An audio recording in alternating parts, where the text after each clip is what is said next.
Hi guys, it's Steve from Betty and Brenda, and as you can see, today we are not making soap. We are making bath bombs.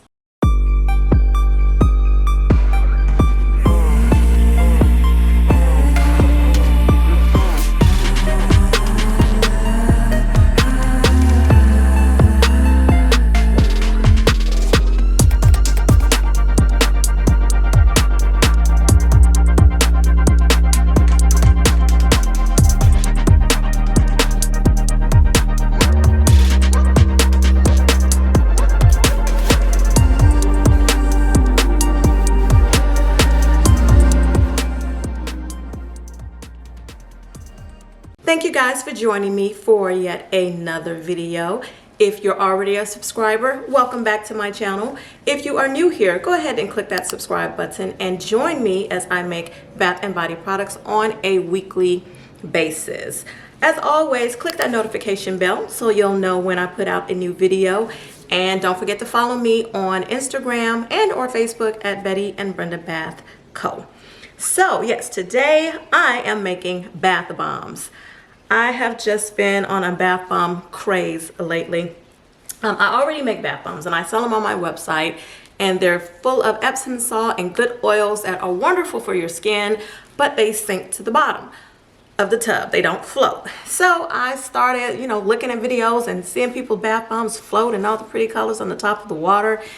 And I just went down the rabbit hole to figure out, why aren't my bath bombs floating? Those are so beautiful.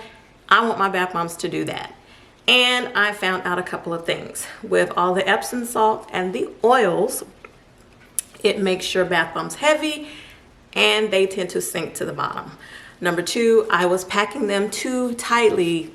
From the videos I've watched, you're supposed to just kind of loosely pack them so that will give them, so they won't be so hard and so compact that they fall to the bottom. So I watched video after video after video, and I found one lady. I really love her bath bombs, and I'll put her name down here somewhere. You can go and check out her videos, but she had a recipe for bath bombs and I decided to use her recipe. All of her bath bombs float, although she uses one of the Bathbomb presses, not the hand one, but the actual Bathbomb press, but I do mine by hand. But anyway, her bath bombs are absolutely beautiful. So I have her recipe out, though I tweaked it a bit because I like to add cocamidopropyl betaine to my bath bombs just to give them some extra bubbles.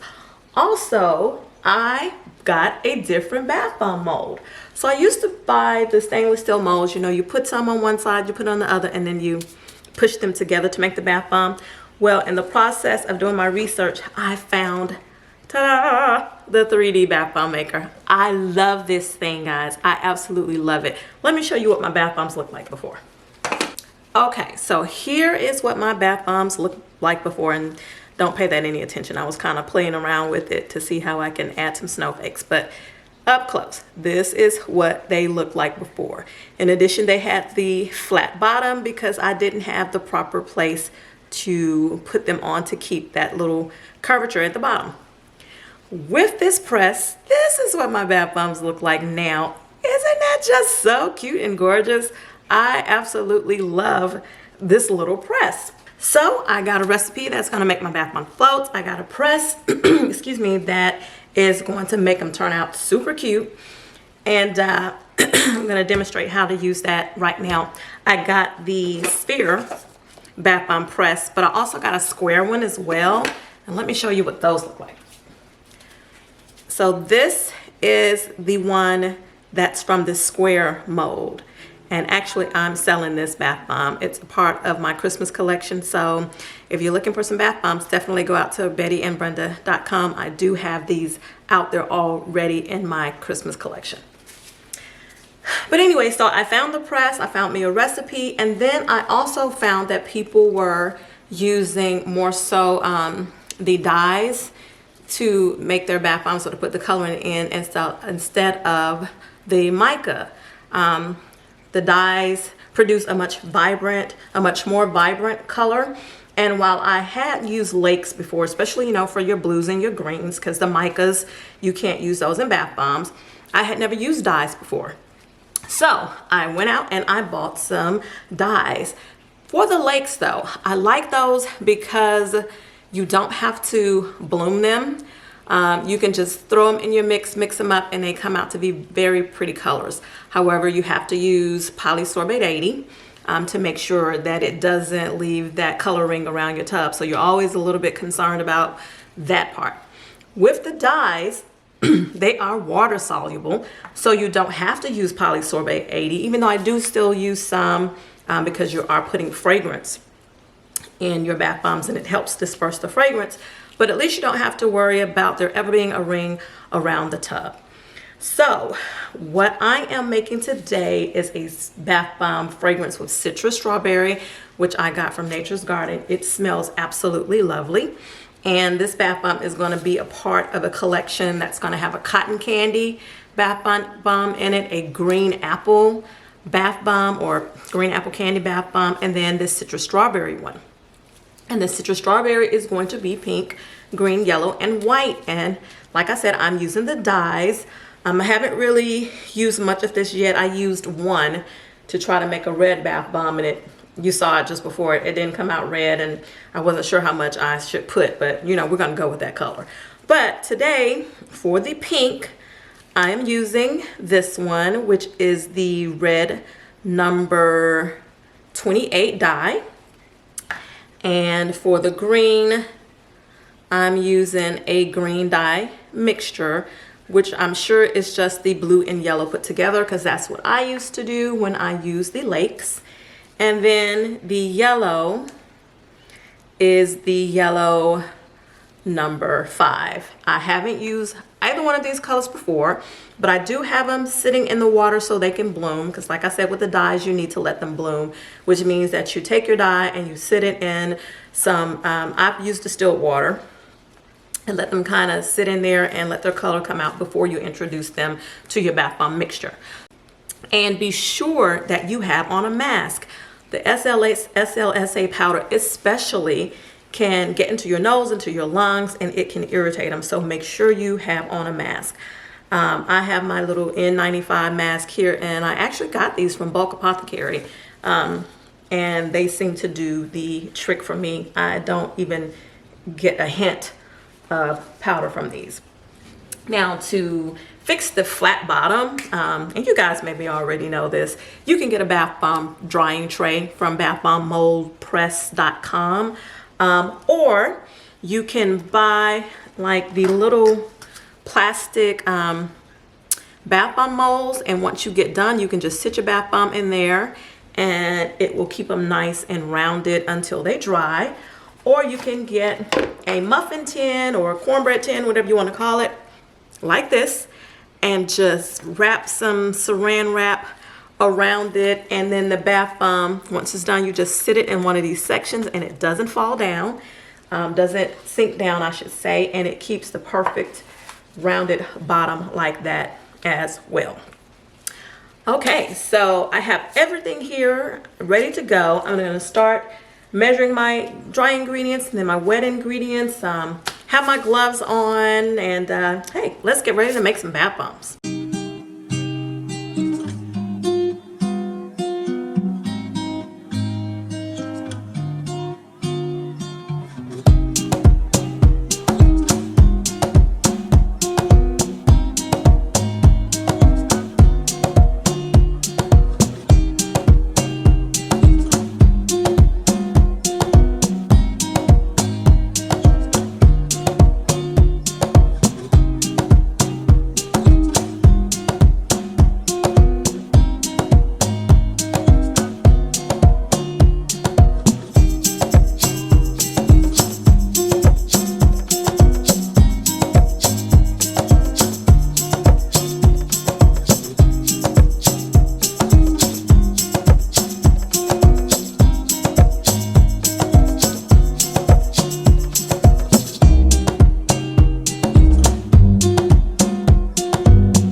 Okay guys, so you saw me take a little bit of my mixture and put it in the cup with the liquids. That's another little thing I picked up there to make sure that you get all the little goodies out of this cup.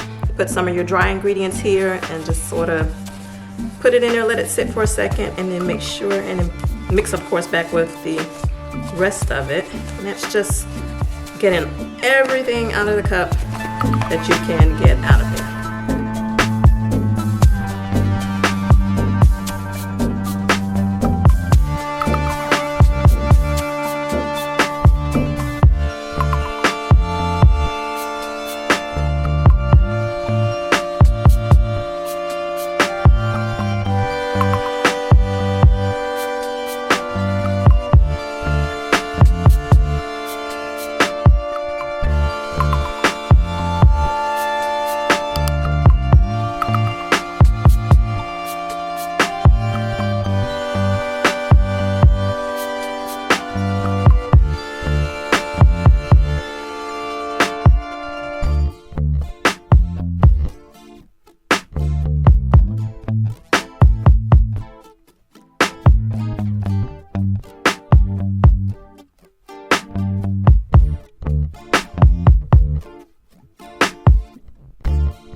Alright, so here is my 3D mold. It comes with the 3 pieces. There are 2 pieces that look like this, and then you have this cylinder piece here. So, am I going to put glitter? I think I will. Okay, so I'm going to put a little silver glitter. And here's my glitter here. It is an eco-friendly glitter from Crafter's Choice, and that's from Wholesale Supplies Plus. Put me a little glitter in the bottom there.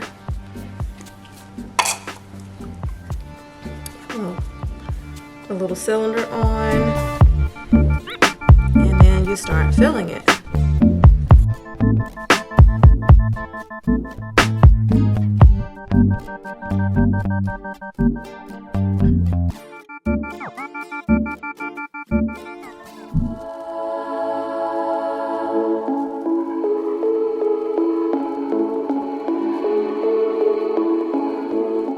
So you pack that in, well, you don't pack it in, you put it in lightly, then you kind of level off the top.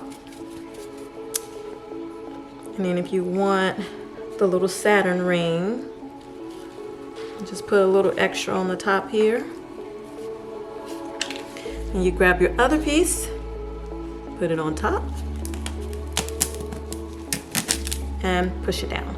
But you don't want to push it down too hard because, again, we are trying not to pack it too tightly. And y'all, this is a little moister than what I would normally have for my mixture. So we'll see how it turns out.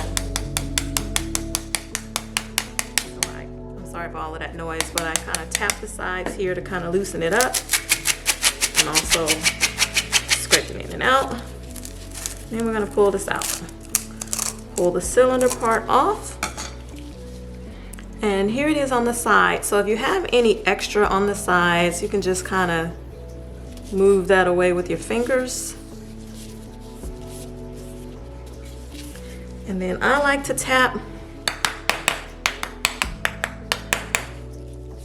on these sides as well. And here you go.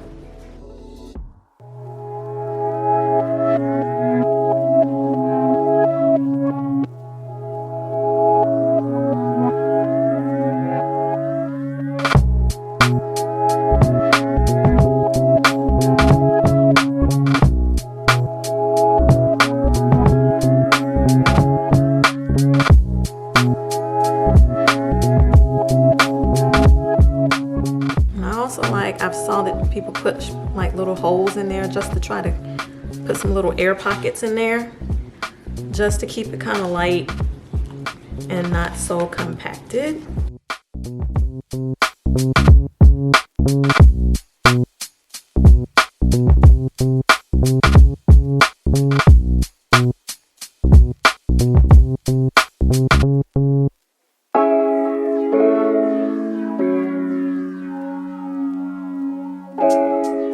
Now I bought my mold on Etsy, but they sell these on Molds, I believe.com, and I've actually ordered, and I'm sorry again, I'm all out of the camera, forgive me. I actually ordered some more on Kata. I believe it was the donut one, and it was the one that puts the little, the little dipped out section in the top. I don't know the correct term for it, and I can't remember. And here's that one.